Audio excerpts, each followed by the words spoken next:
what I think is happening and very cognizant of where things are leading. I don't just look at things from the standpoint of the current negotiations, but in terms of where the mind frame, the mindset has been taking us. If you look, for example, at the main thrust or the main push to have the so-called Palestinian state, the push has been, there's been two people who've been pushing. One has been the Palestinians who've been pushing for decades. But the second is now you're hearing this same call amongst Israeli leaders, right? But the reason that they have been calling for a Palestinian state, and some of them have actually been saying it's in Israel's interest, is not on the basis that this is a question of addressing historic injustice. It's not a question of Palestinians have rights and that these rights need to be upheld, but it's a question of dealing with what they view as the demographic threat. It's a concept that I don't agree with. I think it's highly racist, but this has been the concept that has been pushing this notion of a Palestinian state. If you look today at what is driving the idea of a Palestinian state, you've got a combination of two things. You've got the push for demographics, but I think it's important to note that for many Israelis, the issue of the demographic problem is now slightly being dealt with. You've got Gaza that's been completely separated, and now the only real demographic problem exists in the West Bank. So when they talk about a Palestinian state, it's now talking about, again, it's not talking about a just state. It's not talking about a state that is a legal state. It's talking about how to contain this demographic threat, how to contain the security threat. Under those conditions, there is not going to be any Palestinian state. And why do I say that? If you look at the slides that Sabri presented, and if you watch if you listen to where the dialogue is and where things are moving, already we've heard this government say that they aren't going to discuss the issue of Jerusalem. So that's one issue off of the table. The second issue that they're not going to discuss is that of refugees. That's also off the table. The third issue that's not going to be discussed is a settlement freeze. That's similarly off the table, which leaves it that the only thing that is going to be discussed is the idea of borders. And in the concept of borders, already we've heard time and again that the borders are not going to be the 1967 borders, but are going to be much less than the 1967 borders.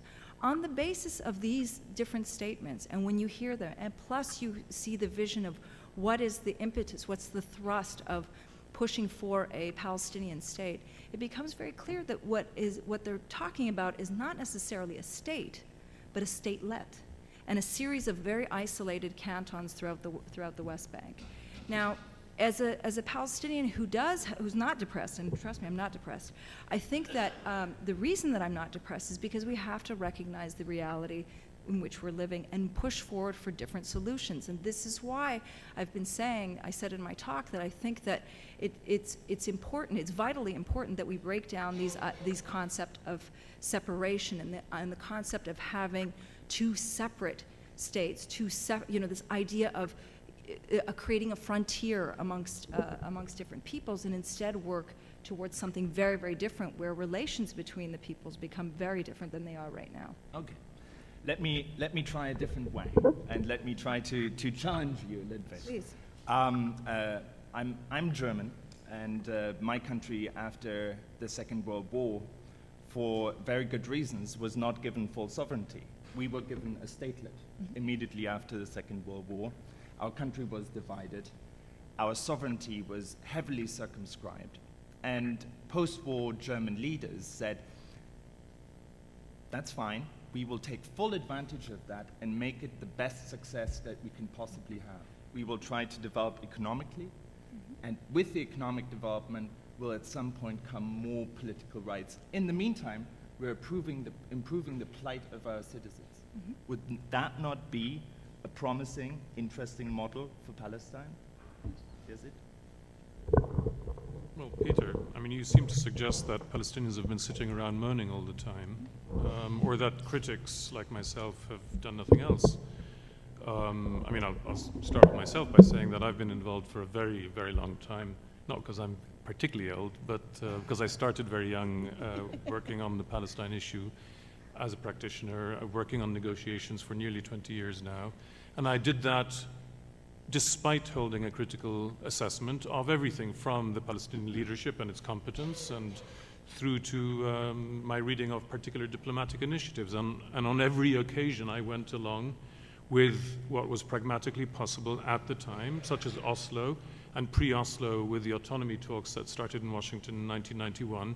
And I supported them very materially by being a part of the process as a professional.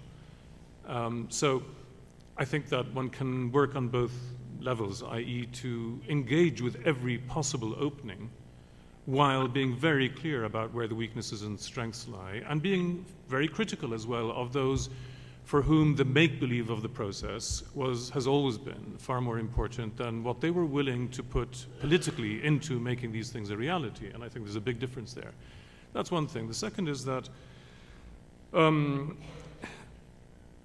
let's look at the record since 1993 very, very summarily. The PLO arose to liberate the entirety of Mandate Palestine, i.e. to destroy Israel within its pre-67 borders, and came over time to accept a two-state solution in which it would build a Palestinian state in, as Said Haifa said at the start, in 22% at most of Mandate Palestine. Since 1993, it didn't just moderate on its in a major way on its historic goals, which was a sensible thing, a humane thing, if you like, in the sense of ending conflict and finding other ways for the two peoples to relate to each other. But it moreover accepted, first, not to be represented in the initial talks, then after Oslo to take over the negotiations and to accept an interim arrangement for 5 years in which it would put off negotiation of all the main issues of the national cause. And then, since 2000, I also believe it's made very major mistakes, especially with the militarization of the Intifada. But it has time and time again, if only by force majeure, accepted to work with far less than it wanted to do. But above all, in the first sort of the 6 golden years of the Oslo era, it accepted a total deferral of all the critical issues and worked with very minimal powers and responsibilities, even as Israel continued to colonize East Jerusalem and parts of the West Bank and even the Gaza Strip. So, I mean, analogies break down after a certain point, but what I want to emphasize is quite simply that the idea that the Palestinian people, the leadership, and that very big part of its own people that was in opposition within the West Bank and Gaza, never mind a very large diaspora that was totally marginalized, all these people basically swallowed the situation and accepted to live in a state of suspension for a number of years. Now, for a national movement, for any entity to go through something like that is not little. This is not to determine who is responsible for what exactly in the breakdown of the process, and there both the Palestinians and the Israelis and others all take a share of the blame.